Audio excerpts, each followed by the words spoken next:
We constantly hear from both religious leaders and governmental leaders that Islam is a religion of peace. Is it really? Our special guest today was a professor of Islamic history at Al-Azhar University in Cairo, Egypt. He says that the history of Islam is a river of blood. Stay tuned. Lamb and Lion Ministries presents Christ in Prophecy, a program that focuses on the fundamentals of Bible prophecy, showing how current events in the news relate to biblical predictions of end-time events and the soon return of Jesus. Now, here's your host, Dr. David Reagan. Greetings in the name of Jesus, our blessed hope. I am Dave Reagan, Senior Evangelist for Lamb and Lion Ministries, and I am delighted to have with me this week a very special guest by the name of Mark Gabriel. Mark is a former professor of Islamic history at Al-Azhar University in Cairo, Egypt, the world's premier Islamic university. Welcome to Texas, Mark. Thank you. Thank you very much for inviting me on this program. Well, Mark, is this your first visit to Texas? No, this is actually second visit to Dallas. I see. Okay. But I visit Texas, especially Houston, more than once. Did you know that Texans refer to Texas as God's country? This is first time I know that. You know that. Yeah. You know how proud Texans are of Texas, huh? Amen. Okay. Folks, Mark has very graciously agreed to do 2 interviews with us. This week, we're going to focus on his remarkable personal story and what it reveals about the nature of Islam. Next week, the Lord willing, we will discuss with Mark the nature of the Qur'an and the contrast between Muhammad and Jesus. But before I ask Mark my first question, let me point out that he is a very gifted writer. Since he came to this country just a few years ago, he has written several bestsellers. The first one, this one, Islam and Terrorism, is really fantastic.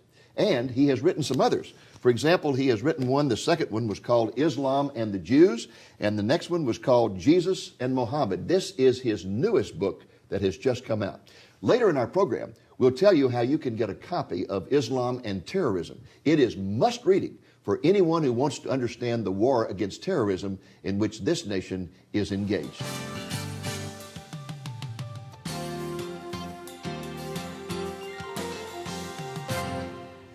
Mark, let's begin by talking about your upbringing in Egypt. Were you born and raised in Cairo?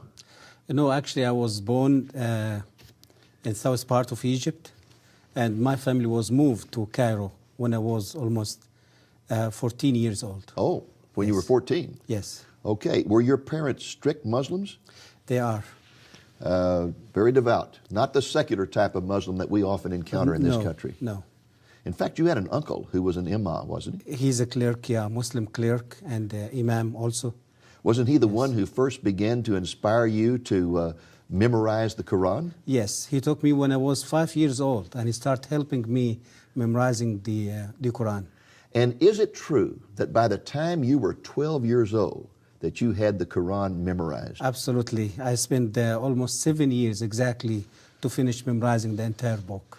Now, Mark, Yes. I have a copy of the Quran that is about Yes. that thick, and Yes. it's in very small print. Yes.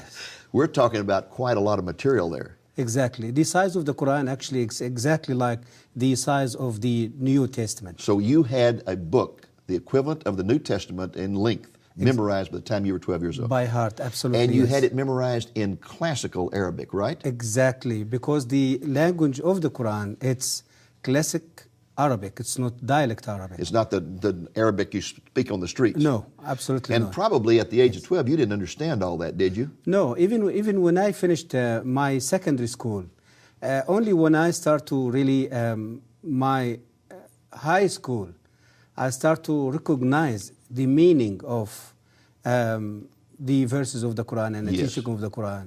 But it was a development, you see, from the time I finished the Quran when I was 12 years old till I finished my bachelor degree. From time to time, it was a development taking place in understanding the meaning of this Yes. book. But when I finished my bachelor degree, I was already have the proper understanding of the meaning of this book. Now, why was it important for you to memorize the Quran as a child? Why did anybody put any importance on that? Is that something important in Islamic society? This is actually, it came as culture. Mainly, it's Islamic culture.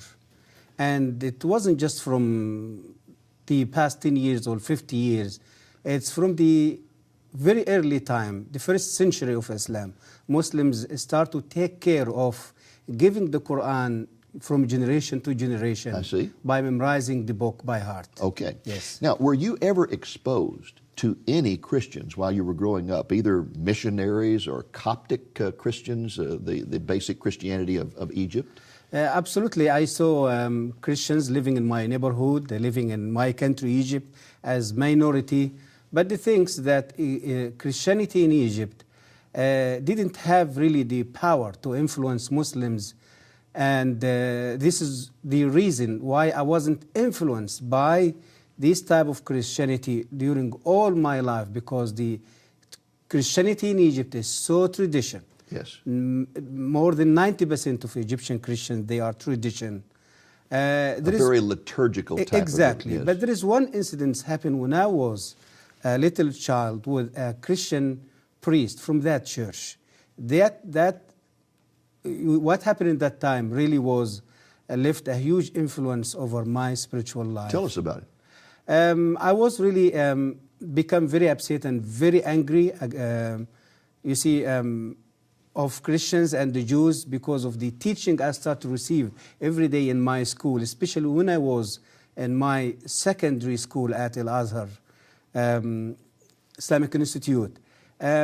So one day I decided really to fire the Christians, and so I find a Christian priest in that church was using the road outside of my house, going from his place to his monastery every day.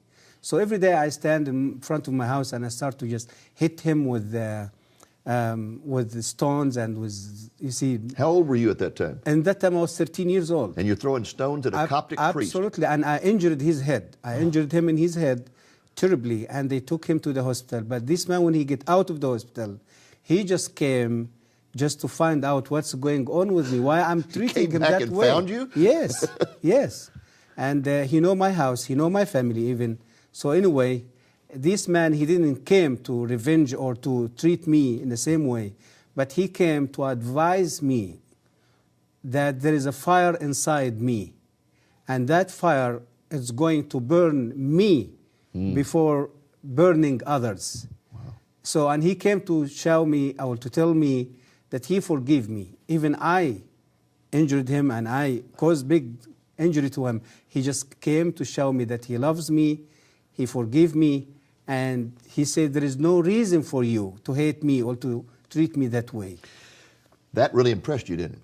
Absolutely. This was really influenced my spiritual life, even when I grow up and I become one of the best students in my university. Now, you were basically sitting on top of the world as a person who was a professor of Islamic history at Al-Azhar University. You were also a Muslim imam at a mosque in Giza, right? Yes, Giza City, yes. I mean, you had all the prestige in the world, and yet one day you made a comment. I think I had it marked here. It's in your latest book, Jesus and Muhammad. You were a person who questioned things, and you were told at the university, you don't question. You were told that. Exactly. You don't question. And you kept questioning. And one day in a conversation with colleagues, you made this statement. We say the Qur'an is directly from Allah, but I doubt it. I see in it the thoughts of man and not the words of God. Absolutely. And the moment those words came out of your mouth, you knew your fate was sealed, right? Absolutely. What happened that night? This was happened in a meeting between me and other professors from the university, and they just met with me and they discussed what is going on and what they heard from the student. They was think that I've been under pressure of foreigner influence or Christian influence, or so they just want to find out why I'm doubting Islam, why I'm just so. And I said that this statement to them. And then what happened that night? They become very upset. They kicked me out of the university. They fired me. The university fired me. And in the same day, in evening time, I was kidnapped by Egyptian secret police because they accused me that I convert from Islam. We'll come back in just a moment, and I want you to tell us what happened to you when you were kidnapped by the secret police. Folks, we are going to take a brief break at this point, and when we return, we'll hear the incredible story of what happened to Mark simply because he questioned some aspects of Islam.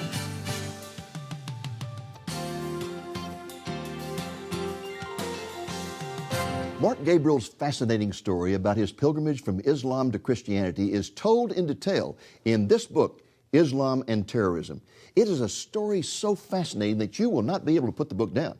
It's one of the few books that I have ever completely read through all at one time. In addition to his personal story, Mark clearly shows that terrorism is an inherent part of true Islam. And in the process, he clearly proves that Islam is anything but a religion of peace. The book is easy to read. It will open your eyes to the truth about Islam. You will come to understand that we are really not in a war against terrorism. Rather, our war is with fundamentalist Islam. Terror is the method of our enemy. Terror is not the enemy. To get a copy of this book, give us a call at the number you see on the screen. The book can be yours for a donation of $15 or more, including the cost of shipping. I want to personally invite you to attend our annual Bible conference that we're going to host in Dallas, Texas area the last week in June on Friday and Saturday the 24th and 25th. The theme of the conference will be Christianity in Crisis. It will begin on Friday evening, June 24th, with a concert by the great Christian recording artist Dallas Holm, who was inducted into the Christian Music Hall of Fame in 2007. We're going to have 6 featured speakers at the conference. I will be one of them. Another will be Kirby Anderson, who is the National Director of Probe Ministries. He will speak on the challenge of Islam. Another of our guest speakers will be Frank Wright, who is the President of the National Religious Broadcasters. His presentation will be concerned with the challenge of government. Still another speaker will be John Morris, who is the President of the Institute for Creation Research. He will be speaking on the challenge of evolution. The topic, the challenge of apostasy, will be covered by James Walker, the president of Watchman Fellowship, which is an apologetics and discernment ministry. Finally, we will hear from Ron Rhodes, the president of Reasoning from the Scripture Ministries. He will speak on the challenge of humanism and atheism. The conference will be free of charge, but is necessary for you to register. You can find the registration information on our website at lamblion.com, or you can call us at 972-736-3567. We will also be featuring throughout the conference the singing of Jack Hollingsworth of Acts 29 Ministries. Jack is the singer that we have featured the most on this television program.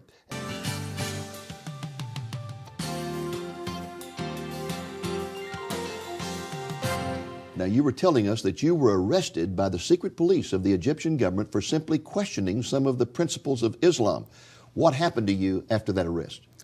They put me in the little cell in the headquarters of Egyptian Secret Service in the middle or the center of Cairo.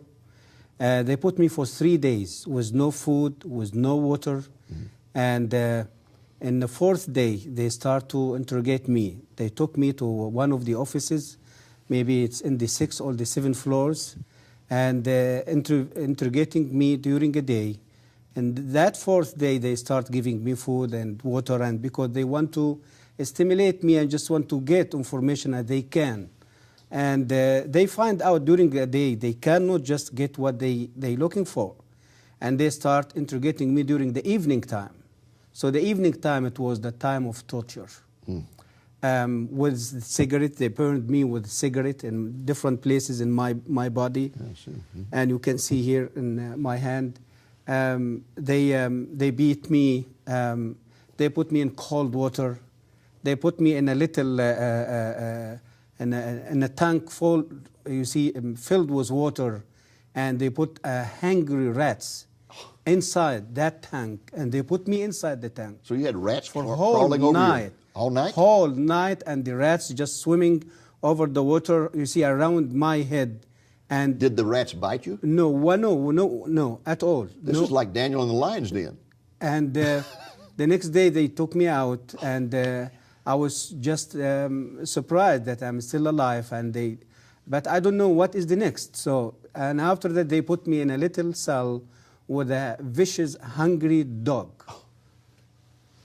And when they put me in a room and they closed the door, and I sit in the middle of the room, and I was thinking that I'm going to be beaten by the dog. Dog, it will eat me. It will so. But I was surprised when I found the dog. He just came and sitting in my right hand side. In fact, he licked you on the ear, didn't he? And he licked me in my ears.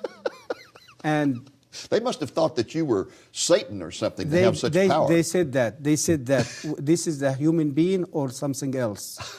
They wasn't really. They believe that there is some spirit or some. So at that point, didn't they decide to just turn you over to some guys in a cell and tell them that you had renounced Islam and let them kill you? Yeah. So this is the understanding that. I've been questioned by professors at the university. I've been fired by the university. To them, means this guy, he's just out of Islam now. He's convert now. In fact, they wanted to find out what missionary had converted you, didn't they? Exactly. And you hadn't been converted. Exactly. No, I have no idea about Christianity in that time. Yes. About Christ. I never even discussed Christianity. But automatically in Egypt, when someone decides to leave Islam, yes, they will accuse him automatically that he became under pressure from church or some Christian and he converted to Christianity. Well, how in the world did you get out of that situation without losing your life? I was crying before the God who was created me in that time. I wasn't know who is. Yes. And after 15 days, my uncle, he was working as the vice president of Egyptian parliament. He was visiting Russia at that time. When he came back and he heard about my kidnapping, and so he came with permission from the government, and he came with his car and he took me out of the prison. So you got out of prison due to the political influence of a relative who had been out of the country. Absolutely. And then when you went home, I understand your father tried to kill you. My father, he tried to kill me later, after 1 year searching for God, find out who is God, you see, till I received a Bible from a Christian pharmacy. So when I start reading the Bible, I start to find the truth about Christ. After I give my life to the Lord, I lived 1 year, whole year as a secret believer. So when my father heard about my conversion, he shot me with his own gun. He tried to kill me. So you were given a Bible by a Christian pharmacist, and that brought you to the Lord. Yes. And when that happened, your father decided to kill you for the honor of the family, I guess.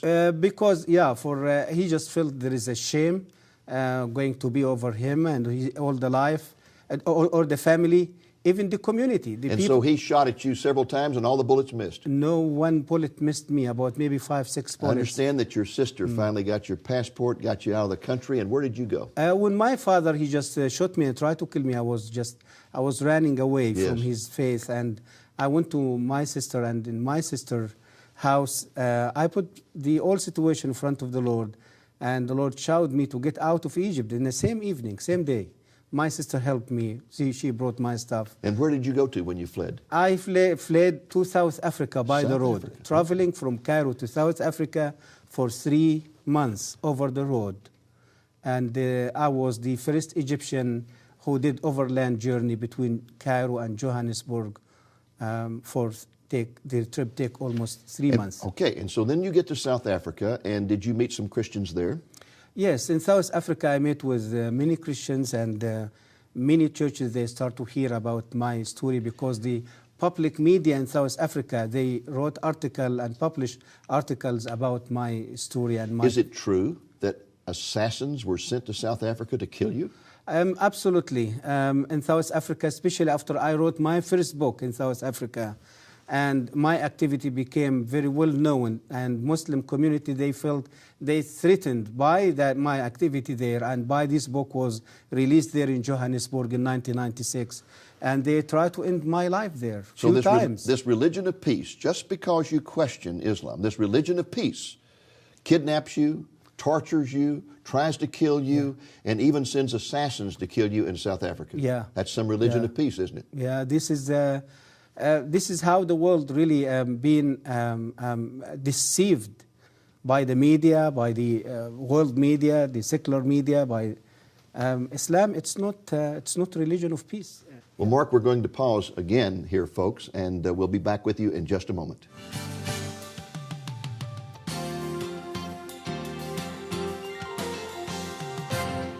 Okay, folks, let's just take a moment to summarize. Mark was a professor of Islamic history at Al-Azhar University in Cairo, and he was also serving as a Muslim imam, the equivalent of a pastor of a mosque, when he would openly question some things about Islam. He was immediately arrested. He was tortured for several weeks. And when he was finally released and went home, his own father tried to kill him. You were finally able to escape to South Africa, Mark. Yes. And tell us, when you arrived in South Africa, you said you met some Christian friends. In fact, I think you lived with a Christian family for a while. Yes. But let's just back up for a moment, because I know you became a Christian before you left Egypt. Egypt, yes. What appealed to you about Christianity? Before I met with Christ, I lived for 34 years under Islam, believing in Islam, serving Islam, learning about Islam, teaching about Islam. And I lived another year without faith after I find myself, I'm already out of Islam. So I lived for 35 years searching for peace, searching for the true God who is going to show me that He loves me more than anything in this world. Through the Qur'an, through the teaching of the Prophet of Islam, I was never experienced something like that. So when I get the Bible and from the doctor pharmacy, before I get the Bible, I lived for a whole year searching for God, asking myself who God can be. I had terrible headache. Every day, go to the doctor pharmacy to get headache tablets. So, and finally she gave me the Bible and she gave me the headache tablets. I took the Bible in one hand and headache tablets in another hand. When I started reading the Bible, I met with the Lord Jesus Christ face to face through the Sermon of the Mountain in Matthew chapter 5, telling me about love.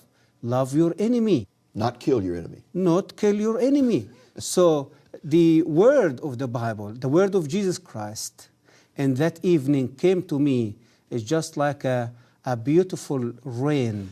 And so you began to find the peace that had eluded you all those years. Exactly. For peace, forgiveness. I felt for the first time that my sins has been forgiven. Hallelujah. And I being justified already by the blood of Jesus. I was lived for 35 years with guilt. The guilt of my sin, the guilt of living as a lost person. I don't know who's going to forgive my sin. I don't know who's going to rescue me from the punishment of Allah. I do have no assurance that I can be in the right place, you see, to live the eternity. In Islam, you never really know for sure whether you're saved or not. Muhammad didn't know whether he was saved or not. Absolutely not. Isn't that something? Yes, this is true. Now, very quickly, we only have about 2 minutes in this segment. When you finally got to the United States, you were given religious asylum in this country. Yes. And you had a remarkable experience in Washington, D.C. when somebody said that there was a Muslim imam who was going to be speaking at a university. George Mason University. And you went to hear him speak. Yes. And what did you find out about I went there, I shocked. I found this man, he was a Baptist pastor from Texas. A Baptist pastor from Texas? Yeah, and he converted to Islam. And he now preaching, you see, for Islam in George Mason University and sharing his testimony. So, and after he finished his speech, he asked if there is anyone who has question to raise his hand. I find my hand, it was the first hand. So when I stood up, I did ask him, sir, when did you take that decision to leave Christianity to become Muslim? He said, 8 years. I said, oh, this is like myself. And my next question, since you convert to Islam and you left Christianity, did any church or any Christians order to kill you because the Bible said that the penalty of Christian apostasy is death? He said no. Did the FBI persecuted you here or arrested you here or tortured you here because you left Christianity to become a Muslim? He said no. I said to him, sir, I'm a human being like you. And I have the right to take a decision to change my religion or my faith like you. And I was a Muslim like you. I was an imam as you was a pastor. And I took the same decision you took. But the difference between me and you, that I was treated by Islam. I fired from my university. I kidnapped by the secret police. I've been tortured. I lost my family. I lost my country. And the sword of Islam is on my neck wherever I go. Why? Because the Qur'an said so. That the penalty of A Muslim apostasy, it's death. That is an incredible story. And in fact, folks, there's something about this particular story that he did not mention, and that is that when the man stopped speaking and asked for questions, he was the first to raise his hand, stood up, and first of all identified himself as a former professor of Islamic history at the university. And the imam was so impressed by that he said, "Oh, honored professor, please come up here and take over the podium." And the next thing he knew, he was on the stage at the podium in charge of the whole meeting. Absolutely. And asking him questions. Yes. Isn't it amazing how the Lord works? Exactly. And showed immediately that the difference between Christianity and Islam, that he leaves Islam and everyone tries to kill him and kicks him out of his family. He leaves Christianity and none of that happens to him. And yet Islam's supposed to be the religion of peace. He's still enjoying his life in America because of the freedom brought to this country through the Christian and the biblical principle. Yes. You know, the point that you made a few moments ago about no one in Islam knowing for sure whether they're ever saved or not, unless they die as a martyr. Yes. Then they have the assurance of salvation. Absolutely. But otherwise, there's no assurance. Even, again, Muhammad did not know for sure whether he was saved or not. That is a horrible thing to think you're having to earn your salvation, and no matter how hard you work, you still don't know. Exactly. You still don't know. Exactly. This is true. What a glorious thing it is that to encounter grace. Grace. Absolutely. I was questioning, the doctor of pharmacy was giving me the Bible after Muslims, fanatic in Egypt, attacking a Christian church. I was so upset. I was so little baby Christian. I did ask her, why people you can defend your church, you defend your people. What she said to me, Mark, I want to say something to you. Our God, He is not in need for us to defend Him or to kill others to defend Him or to defend His church. Our God, He is strong enough to defend Himself, His name, and His people.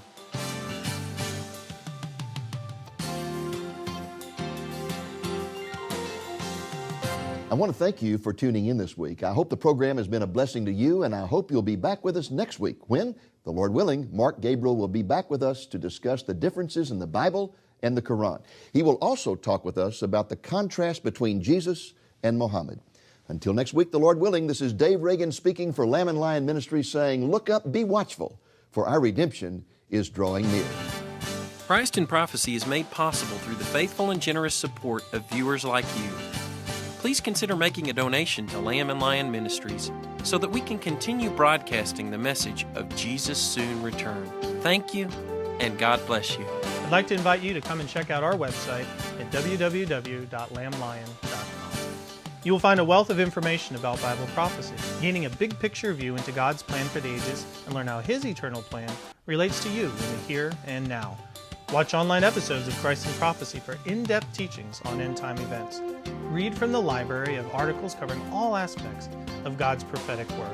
Subscribe free to receive the Lamplighter magazine, e-newsletter, and blog to stay up to date on current events as they relate to Bible prophecy. Equip yourself to share the good news with others using materials from our resource center. Come visit lamblion.com today.